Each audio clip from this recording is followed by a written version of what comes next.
Ryan Gosling stars in Project Hail Mary that comes in at a 95% on the tomato meter, 98 by the audience. That means that everybody likes this movie. And this movie is based from a book that has a lot of fans out there, and they've been anticipating this movie. So a lot of the criticisms out there are going to be wasted because they only want to hear good things about this movie. James, did you just say that nobody wants to hear anything bad about this movie? Well, I'll make the case that it's hard to say anything bad about this movie. But there are some things, so let's get into it by talking about what it's about. It tells the tale of a science teacher, Ryland Grace, that wakes up alone on a spaceship light years from Earth. As his memory returns, he uncovers a mission to stop a mysterious substance from killing the sun and save Earth. An unexpected friendship may be the key. So, if you saw the trailers for this, you saw all of this stuff kind of going down, that Earth is in trouble because something is killing the sun, and they recruit Ryan Gosling here, Grace, to go and save the planet because he's the only scientist that understands how all of it works. And when you saw the first trailer, he meets what appears to be an alien being that's also on a mission to save the sun. And that's pretty much what this movie's about. It's a buddy type movie about working together to save everybody and bridging the gap between language barriers, cultural barriers, and realizing, oh yeah, you're both there on a mission that has a very low chance of succeeding, but it's just executed in such a way that Ryan Gosling, yeah, he carries this movie, but then so does Rocky. He's the alien that kind of looks like a rock, right? You see his hands and stuff. It looks very much like a rock, kind of like the Thing from Fantastic Four, but in more of kind of like a spidery type thing.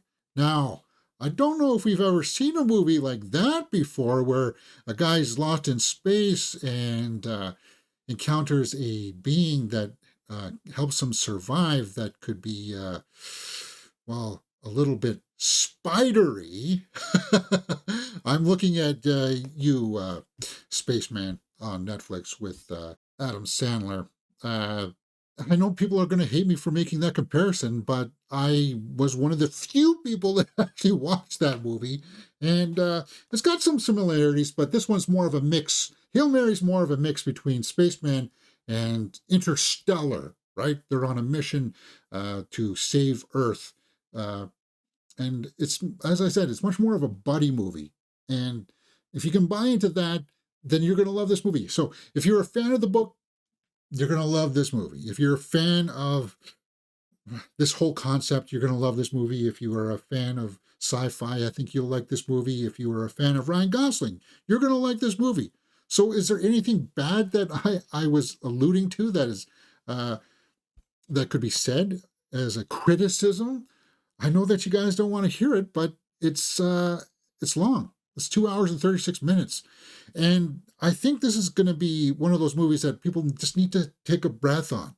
Yes, you were wowed by the story and stuff like that, but when you sit down to try to analyze it and let it sit a bit, you'll be like, okay, maybe, yeah, it was a bit too long. And this is one of those movies that has a finale, a, a conclusion to the story, and the denouement goes on a little bit longer. So that means that, okay, we've satisfied the requirements of what our mission was, our story arcs are complete, but we're just going to have a little bit more of an ending here to just have a little bit of flair and spin on it. Unfortunately, that flair and spin on it goes on a little too long with some false endings. And that's not going to work for some people, but those people that don't like that will be in the minority because the people that are coming out of this are liking this movie. I do expect the audience score to come down after the weekend because this is before Friday. So I do expect it to still be up in the 90s though, because the casual people out there, the pacing of it is fairly well done. It's just you'll be wanting to get up at the end and be like, okay, it's done now, right? Nope, it's not done. Okay, we're still going on. Oh, we're really going on here. And it's kind of like that. Does it take away from the movie, though, in such a way that I would say that it's not that good? No, no, absolutely not. The bulk of this movie is fairly well done, and I liked it for what it is. But is it really that much of a radical departure from what Spaceman was with Sandler? And I'd have to say maybe, but in a good way. It's like that story done a little bit better with a little bit more uh, gravitas and money thrown behind it. But I kind of liked Spaceman when we watched it, and I like this movie. So, you guys know that I am a sci fi fan, and I think, is it one of the better movies of the year? Like, if I said you gotta watch this or Bone Temple, I, this is good. This is great. I think I would tell you to go watch Bone Temple. All right. James, how dare you say that? Well, out of the two, if you had to choose the two, that's what I'm saying. But Project Hail Mary is great. The acting, it's Ryan Gosling's show, right? He puts on a clinic here of his range, of his abilities. And then beyond that, there's the supporting cast that allows him to really flesh out what's going on, because you really care about this Rocky, this alien that is an entire CG creation. But beyond that, there's the human element to it, right? The people on Earth. Sandra Huller here has got a great scene. She's kind of like the commander that recruits him to go on the mission.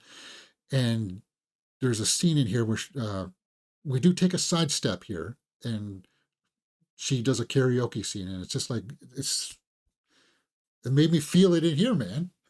That's the kind of movie that this is. So, like, the rest of the supporting cast is, I guess, okay. You don't really get to see some of the other pilots that I wish that we could have, but for the most part, it's fairly well done. And James Ortiz does the voice of Rocky, and they handle all the alien stuff fairly well. Where it's like, okay, it's a different language, and it's really really sounding like a different language, and I bought into that. So acting across the board there, 2 points. Directing, this is from the Millers, right? Um, uh, yeah, Christopher Miller there, and the Lord. Uh, Technical aspects. Let's talk about that. I'm going to give that a full point. The cinematography is great. The use of needle drops is also really well done. Uh, and the score, all of that stuff really works for this. The execution of the story, I'm going to have to ding it for that, because, as I said, there's elements in here where it's like, my favorite scene is the karaoke scene. Does it advance the story at all from the main character's point of view? Absolutely not. And it could have been cut. My favorite scene in the movie could have been cut, and probably should have been cut. But it's just one of those movies that allows you to take these little side tangents, and some people will like it, some people won't. And I think if somebody were to make the strong case that stuff like that could have been cut from the movie to make it tighter and shorter, I would have to agree with it, as much as it hurts me. And it does hurt me. Trust me. Story. Uh, Good. It's a good story. Straightforward. It glosses over a lot of the scientific stuff, so you don't get really confused as to what's really going on. They try to explain it with their terms as best as they can. But as I said, towards the end there, it gets a little bit too hokey within that denouement. And you guys will know what I mean when you think that the story's done, and it's like, oh, okay, he's just going to go do that, and then this will be the final shot, right? This will be the final shot. No, it's not the final shot. We're going to continue on for another 10 minutes. So there's that criticism there, and I think people will slowly come to realize that over time. But for the first weekend here, people are just going to be love, love, love, love, love, love, love. This is one of the best movies of the year. But as much as I liked it, I still say that it's definitely in the top three for right now. For right now, cinematography, I'm going to give that a full point. I've been telling you about how well this has been shot. And the score, very effective, very effective. So we're sitting at 7 out of 10 right now for Project Hail Mary. Let's go back to the tomato meter and try to figure out what some of the critics and audiences are saying about this. LA Times. While Stanley Kubrick's unsentimental 2001 Space Odyssey inspired the iPad, Lord Miller want to inspire a better version of us. It's definitely more of a human story than a philosophical story like 2001. It's definitely more of a human story for sure. Movie Mom. I do this job because in my heart I believe that movies are the culmination of every art form delivered by humans, the greatest storytelling mechanism ever developed. Well, I don't know about that, but the audience says visually, sonically, and emotionally mesmerizing. And I saw it in a big AVX theater, so the sound was premium, right? Big screen and everything. Somebody here saw it on the IMAX, and I would go see it on the IMAX. This movie was phenomenal, especially in IMAX 70 millimeter. I will gladly rewatch it soon. Yeah, and for me, this is one of those movies too where it has got a high rewatchability factor to it, and I think people will be happy about that. Let's see if we can get somebody who's sort of middle of the road here. It was a surprise and a good movie, but they only give it 3 out of 5 there, right? So they've got some apprehensions about it. So let's go to some of the critics who didn't like it. The more interesting question around racial representation is what Project Hail Mary does. See, now, you're trying to inject. Yeah, I don't like that kind of a criticism. Look at the story, guys. Look at what the story's trying to say, not its socio-political messages. Project Hail Mary colors in a vast effects canvas, but offers little more than intellectual infantilism. With astronaut Ken, okay, see, now then you're just taking a shot at him playing Ken from the Barbie movie. As our self-taught pilot, it may be the dumbest deep space adventure ever made. No, I see. I can't agree with that. But you can see that some of the criticisms here are trying to push through with their own biases. Oh, I don't like the Barbie movie. I don't like Ken. Oh, I don't like enough of the. There's not enough social justice warrior messaging going on here. No, I'm. When I tell you guys that my favorite scene was a karaoke scene in here that doesn't advance the story at all, but I liked it, and I'm telling you that I would have cut that from the movie.